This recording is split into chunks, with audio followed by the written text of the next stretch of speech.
Uhuru ya kujieleza na uhuru ya kufanya expression. Sisi kama idara, kazi yetu ni kulinda haki za binadamu wote, ikiwa pamoja na wanafunzi wetu wakiwa na uhuru ya kujieleza na uhuru ya masomo na uhuru ya kusomeshwa kama wanafunzi wetu.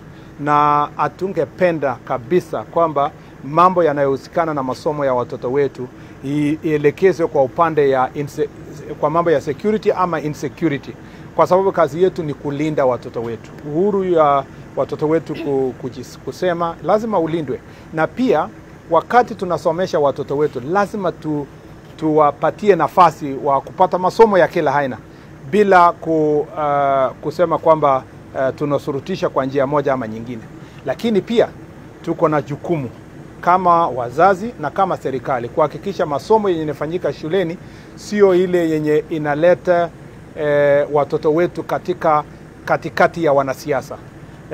Kufika kwamba imefika mahali ambapo jiulize kama Mkenya, inawezekanaje kwamba mwanaharakati wa siasa ndio sasa ni mwalimu mkuu mwenye anaandikia wanafunzi mambo ambayo yanasema na anatumia wanafunzi kusema mambo ya kisiasa? Jameni, ni kwa sababu hata kama unadharau serikali kiasi gani ama unadharau shule kiasi gani, tunajua ya kwamba wanafunzi wetu wako na walimu, na ingebidi sisi wanasiasa, wale wote ambao wanafanya siasa, tunawaomba muachie walimu wafanye kazi yao. Tuwache kutumia watoto wetu kufanya siasa.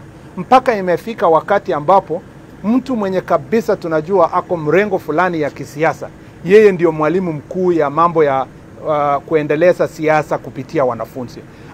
Ningeomba kwa heshima ya kwamba tutofautishe mambo yetu ya siasa na mambo ya shule. Wacha walimu waangalie content ambayo wanafunza watoto wetu.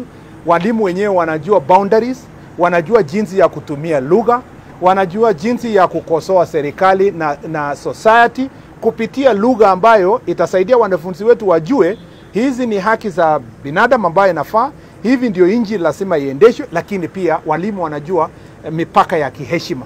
Lakini ukiachia Secretary General ya ODM ama Secretary General ya UDA ama mwanasiasa wa chama fulani, yeye pia at the same time yeye ni script writer ya kuandikia wanafunzi wetu. Wacha tujiulize kama Wakenya.